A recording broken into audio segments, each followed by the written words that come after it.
Hesíodo, poeta griego del siglo XVIII a.C., escribe sobre el legendario Jardín de las Hespérides. Comenzaba su historia con Atlas. Atlas era un gigante, hijo del titán Japeto. Los titanes fueron vencidos por Zeus, rey de los dioses, que los arrojó al infierno. Atlas había participado en la lucha junto a su padre y, según unos, Zeus lo condenó a sostener la bóveda celeste sobre sus hombros. Según otros, Perseo le enseñó la cabeza de la medusa y lo convirtió en una alta montaña que sostuviera el cielo. Sea lo que fuere, Atlas debía sostener el cielo más allá de las columnas de Hércules, el estrecho de Gibraltar. Pintado en 1634, este lienzo es uno de los más complejos en cuanto a simbología del poder se refiere. Tradicionalmente, la historia cuenta que Hércules llegó a España para poner en el estrecho las dos columnas que aparecen en el escudo español, separando los dos montes, Calpe y Ávila, para formar el estrecho entre el continente europeo y el africano. Contrariamente, en este lienzo de Zurbarán se representa uniendo los dos montes, dando a entender, de este modo, el poder unificador del rey Felipe IV, a quien se supone descendiente del mítico Hércules. Con estos antecedentes, la historia tenía que llevarnos a alguna parte. Madrid, en la actualidad, el equipo de Quien te conoce se desplaza para adelantarse a lo que quizá algún día sea otro gigante. Visitamos a uno de los ingenieros que ha llevado un mito al papel. Yo recuerdo que hay un proyecto, el primero que yo conocí era cuando yo era estudiante, y era un proyecto que había hecho, yo creo que uno de los primeros ministros de Franco, ministros de Obras Públicas de Franco, que era Alfonso Peñabeuf. Pero bueno, el origen, el germen actual, digamos, de la idea, parte de una iniciativa del antiguo rey de Marruecos, de Hassan II, que pues tenía un gran interés en conectarse a España, y a partir del año 79 se firma un tratado entre España y Marruecos para potenciar los estudios tendentes a construir un puente, una conexión fija en realidad entre España y Marruecos. Desde entonces ha transcurrido más de un cuarto de siglo y el estrecho sigue ahí, uniendo y separando a la vez dos culturas tan distintas como cercanas. A principios de 2005, los reyes de España y Marruecos volvieron a acercarse para avanzar el uno hacia el otro. La solución, en esta fecha, surge en forma de túnel, un canal invisible que nos hará rodar de una orilla a otra, quizá alguna vez. Otros, entre la bruma, aún distinguen con su imaginación la figura de un coloso sobre el mar.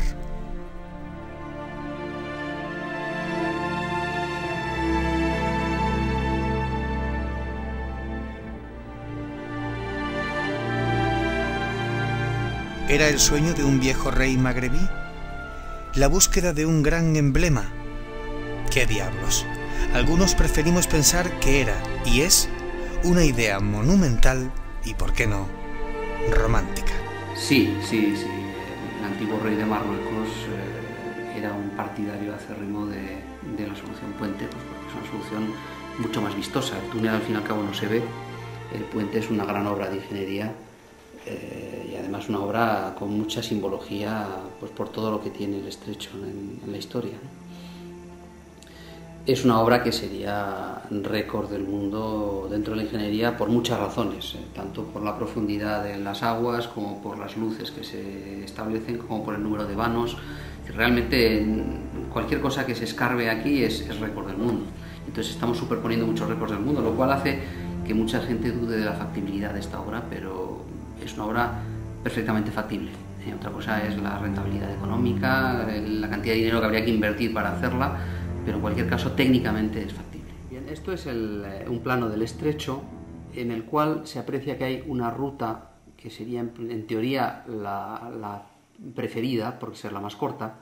Son solamente 15 kilómetros, un poco menos de 15 kilómetros el cruce. El único problema estriba, el único entre comillas, estriba en que las profundidades son de hasta 1000 metros. Entonces ahí eso es, hoy en día es, técnicamente es factible, pero realmente es inviable.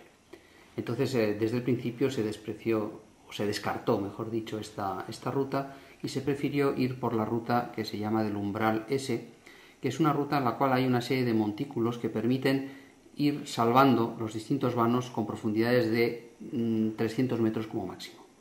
Es una ruta más larga, son 28 kilómetros frente a los 14 que teníamos aquí, pero todos los estudios indican que el cruce sería más factible y más económico también pasando por aquí en vez de pasando por aquí.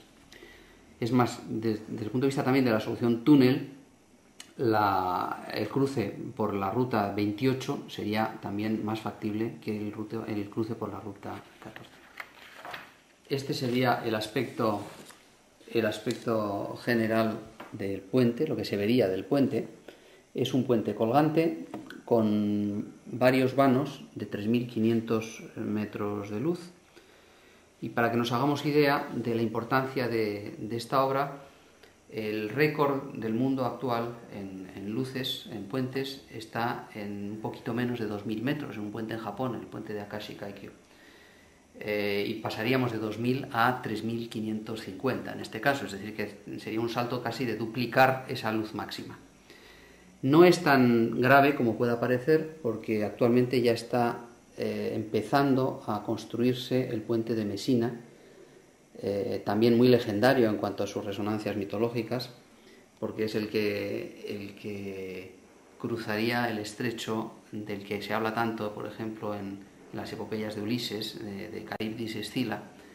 Pues ese puente tendría una luz de 3.300, aquí estamos hablando de 3.500, o sea que estamos ya en el mismo orden de magnitud. Y ese puente de 3.300 está empezando a construirse hoy, es decir, que es un puente perfectamente factible. En este alzado vemos el aspecto que tendría el puente. Tenemos una longitud total de 28 kilómetros. De esos 28 kilómetros dedicaríamos un poquito más de 5 kilómetros a un lado y un poquito más de 6 kilómetros al otro, que serían vanos de 300 metros, serían los vanos que llamamos de aproximación, y luego el puente principal serían estos 3 vanos de 3.550 metros y 2 vanos laterales de 1.500 a cada lado. Sería un puente colgante, como se puede ver aquí, y un puente con sus 4 apoyos que tendrían su cimentación en el fondo submarino, a profundidades de hasta 300 metros. Aquí tenemos una profundidad de 290 metros realmente. ¿Puede pasar un petrolero grande por debajo? Sí, por supuesto. Lo que llamamos el gálibo, es decir, la luz en altura que se reserva para el paso de barcos sería de 80 metros, 88 realmente en el centro.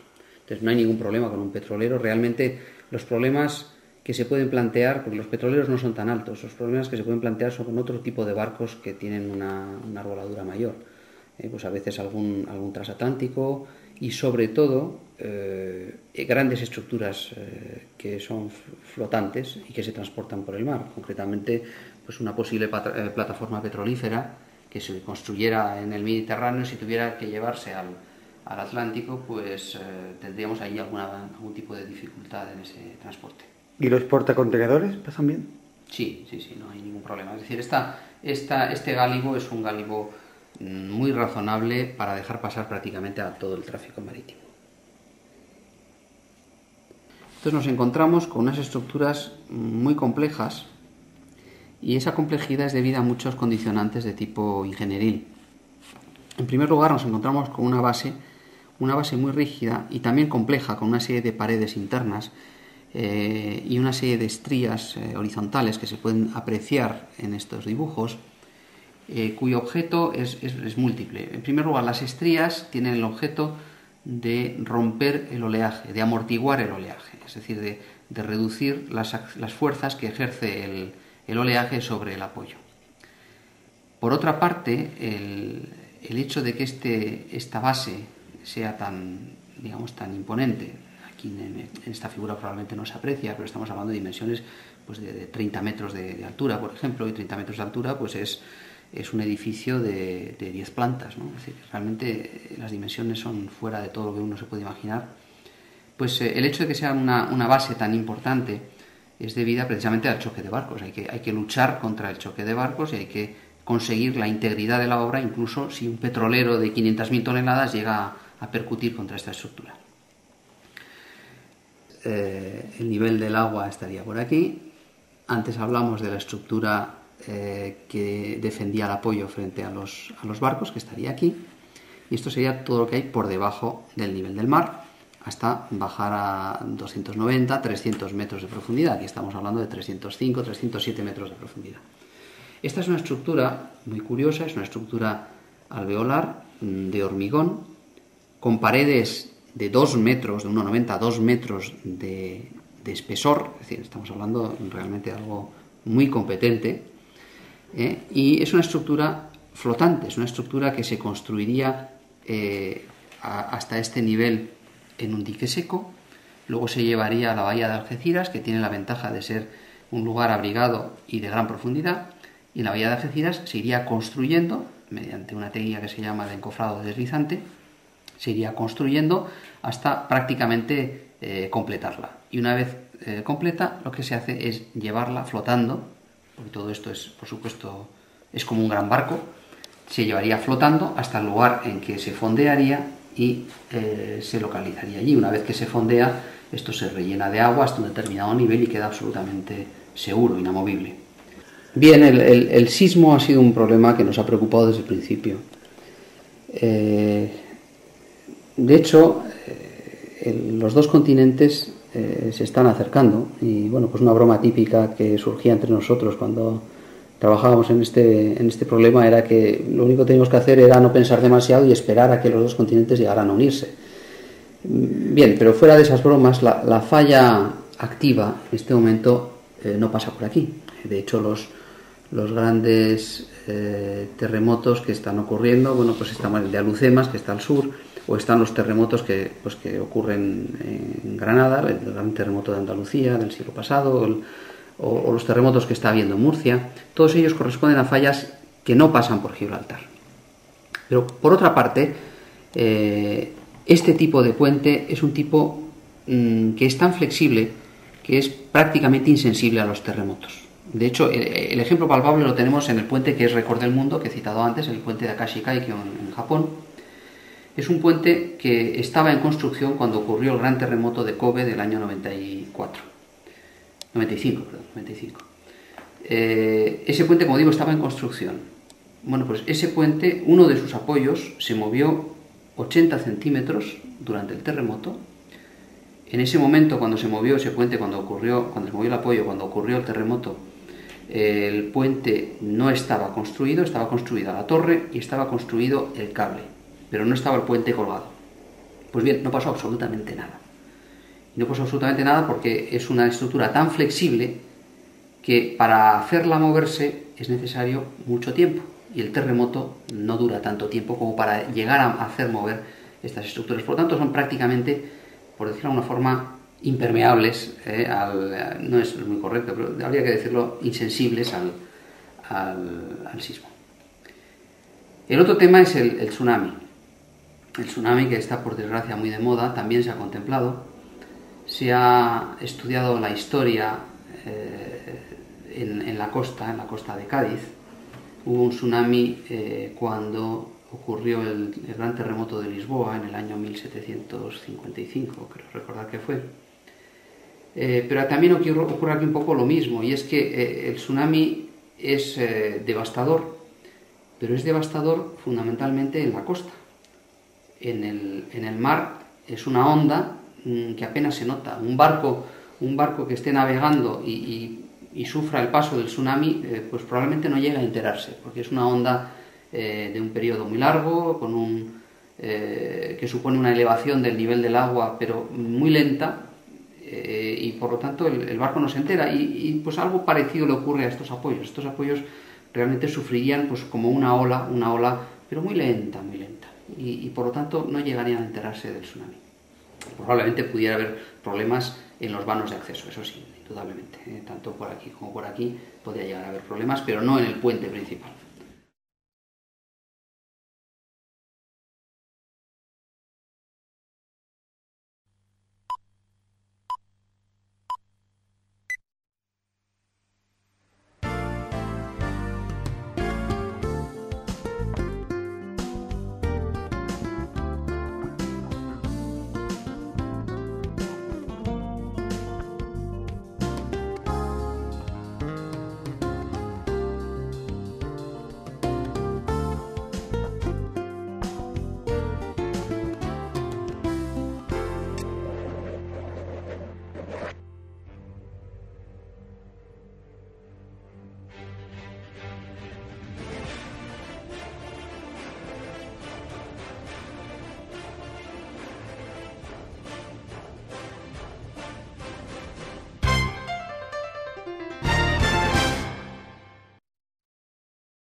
Sí, el viento es un problema, en estas luces es un problema fundamental.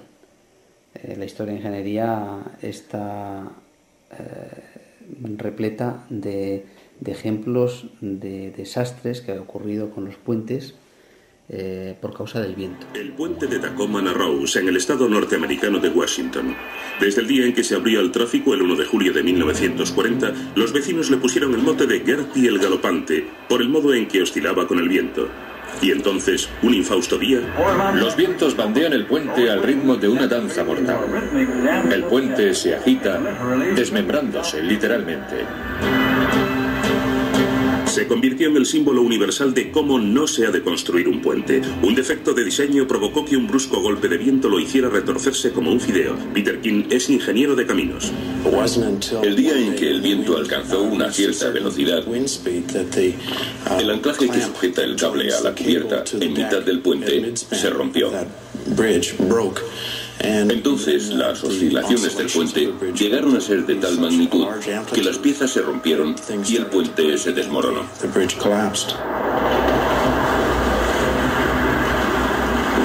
El puente de Tacoma Narrows, que había costado más de 5 millones de euros, se vino abajo 4 meses después de su inauguración, cobrándose la vida de un Cocker Spaniel que se había negado a abandonar un coche.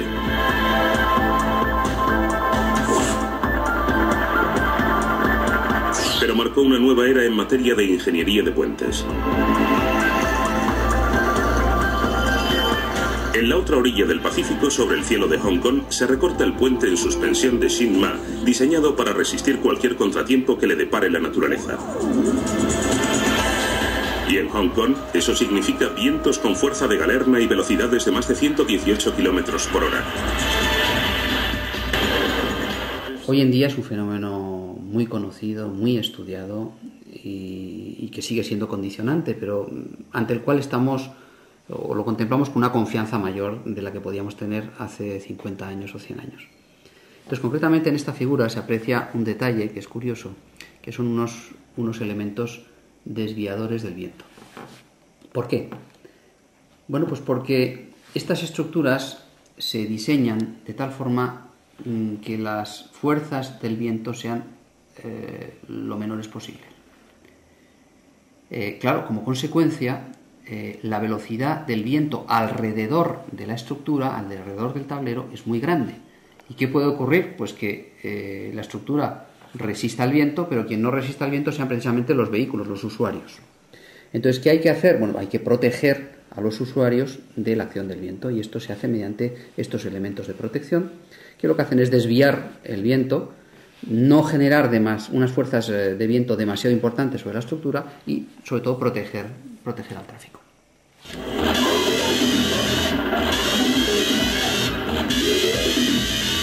Puesto que las obras de Shin Ma duraron 5 años, los ingenieros tuvieron que evaluar los efectos de un viento fuerte en cada una de las fases de construcción. Antes de comenzar cada nueva etapa importante, había que consultar con el túnel de viento. Así que en realidad en el túnel del viento construimos nuestra maqueta a escala en varias etapas. Del modo exacto en que planeábamos construir el auténtico puente en Hong Kong. Medimos las respuestas y observamos las diferentes velocidades de viento asociadas a las inestabilidades que es probable que se produzcan en cada fase de construcción. Descubrimos que la fase más vulnerable era cuando ya estaba construido alrededor del 50% de la obra principal. El contratista pudo así asegurarse de que no coincidiera con la estación de los tifones. El puente de 2 pisos más largo del mundo presentaba un buen aspecto sobre el papel. En un sitio como el Estrecho, en donde los vientos importantes son muy frecuentes, o son, por decirlo de alguna forma, continuos casi, pues entonces tuviéramos siempre la seguridad de que el puente estuviera abierto el mayor número de horas que fuera posible. Es decir, en el momento de una gran tempestad, bueno, pues sí, se podría llegar a cerrar el puente por seguridad para los usuarios, pero eso sería, digamos, una vez cada 5 años, pues, por ejemplo, o una vez cada 10 años, es decir, algo realmente excepcional.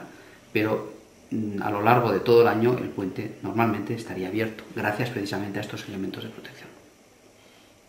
Un apoyo de estos pues tiene, pues, por ejemplo, 120 metros de diámetro, es decir, estamos hablando de un campo de fútbol. Es decir, esto es un campo de fútbol y esto es otro campo de fútbol, y entre medias tenemos pues un tercer campo de fútbol.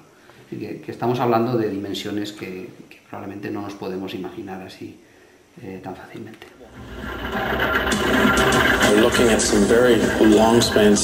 Están estudiándose puentes de suspensión de gran longitud para el estrecho de Gibraltar y el estrecho de Messina, en Italia. El del estrecho de Messina superará al que tiene el actual récord en Japón.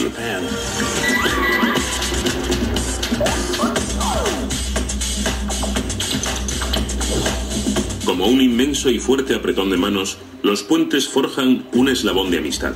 Cubriendo cada vez distancias más largas, continúan haciendo el mundo cada vez más pequeño.